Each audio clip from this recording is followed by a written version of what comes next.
Hi, baganagaan gara chaanaalii kanatti dhuftani.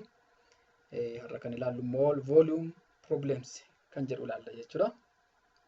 Mooliin nuu kenname volume barbaada gaafa jedhamu yookaan immoo volumiin nuu kenname liitiriidhaan nuu kenname mooliidhaan immoo barbaada gaafa jedhamu jechuudha.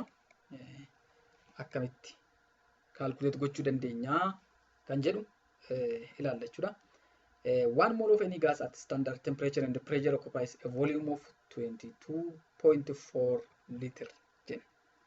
1 mole is equal to jechuudha kun 22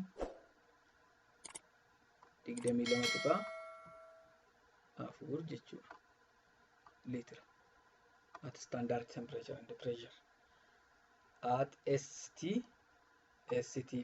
jechuun isaa STP at standard temperature and pressure 1 mole equals 22.4 liter jenna. Inni kun dhaabbataadha jechuudha. Kanaafuu itti fayyadamnaa jechuudha. Itti fayyadamna. You are given the moles of one component and then needed to find the volume of another gaseous component. Gaseous component kan biraamu volume isaa gaafatamna. Mooliin nuu kenname volume gaafatamna jechuudha. The temperature and pressure must be stated in a problem such as this.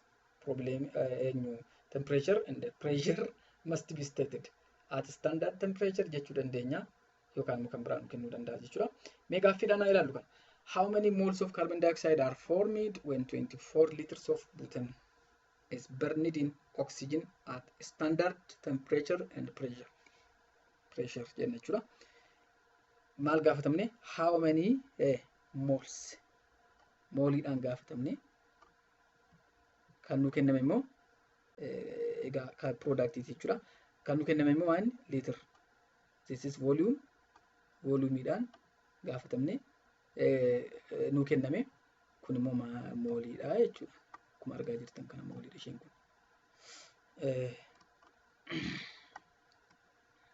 Moolii gaafatamne irraa volumiitiin immoo barbaadaa jirra jechuudha. Yookaan litiriitiin nu kenname jechuudha. Litiriitiin nu kenname dhiifama. Mee balanced chemical equation isaa jalqaba barreessina. 1 mole of any gas is equal to 22.4 liter at STP or standard temperature and pressure. Mee balanced chemical equation jalqaba cheegguun balanced ta'uu qaba waan ta'eef jechuudha. Kaarboniin 8 addana kan jiru 2 baay'isuu 4 jechuudha. Kaarboniin addana 8, haayidroojiniin 20 jira. Haayidroojiniin addanas 2 baay'isuu 10 20 jira jechuudha. Oksijiniin 26 addana 16 addana 10 26 balanced. Egaa 24 liter of butane is burned in oxygen nun jedha. 2 mooliidha. Tokko mooliin tokko 22.4 mooliin 2 44 tuqa 8 lamaan baay'isna waan ta'eef jechuudha. Akkasitti barreessina. Carbon dioxide gaafatamne x over 8 mole. Mole jennee gaafatamne ishee kana. Mole jennee gaafatamne waan ta'eef gatiin x mooliidhaan arganna jechuudha. Mooliidhaan kan argannu ta'a jechuudha. Meeshaa kan directly gara calculationitti cenuti 24 liter over 44.8 liter is equal to 8 over 8 mole. 8 over 8 mole jennee beekna jechuudha. Kanaafuu gatiin x 4.3 moles of carbon dioxide is formed. 4.3 moles of carbon dioxide is formed jenna mooliidhaan. Kabiraan gaaffii itti aanu ilaalluti. How many moles of calcium hydroxide are formed when 760 centimeter cube of water reacts with calcium carbide jedha. Ammas volumii nu kenneera. Garuu liitirii miti yoo ta'e kan watarii nu kenneera jechuudha. Kan nuti gaafatamne immoo ammas moolii gaafatamne. Moolii gaafatamne mee gara equationichaatti adeemnuti. Akkasitti calcium carbide reacts with water to form this one kan nuti gaafatamne ishee kanadha. 1 mole addana jirti. Ishee kana ni jijjiirree jechuudha.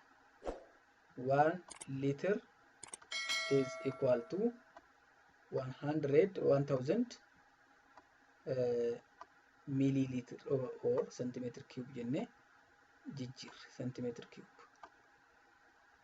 jennee kan jijjiirre isaa booda gara litiriitti gaafa jijjiirru 0.76 liter jenna.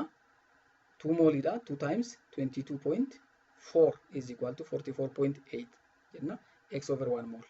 Mooliidhaan gaafatamne waan ta'eef ammas jechuudha. Isaa booda gatii X barbaanna akkasitti. Gatii X akkanatti barbaanna. X is equal to 0.01696 moles of calcium hydroxide formed.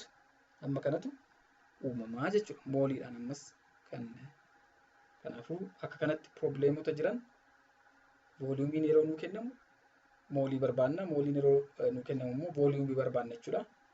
This is all about volume mole problems. Galatooma yeroo gaarii qabaadhaa. Bye.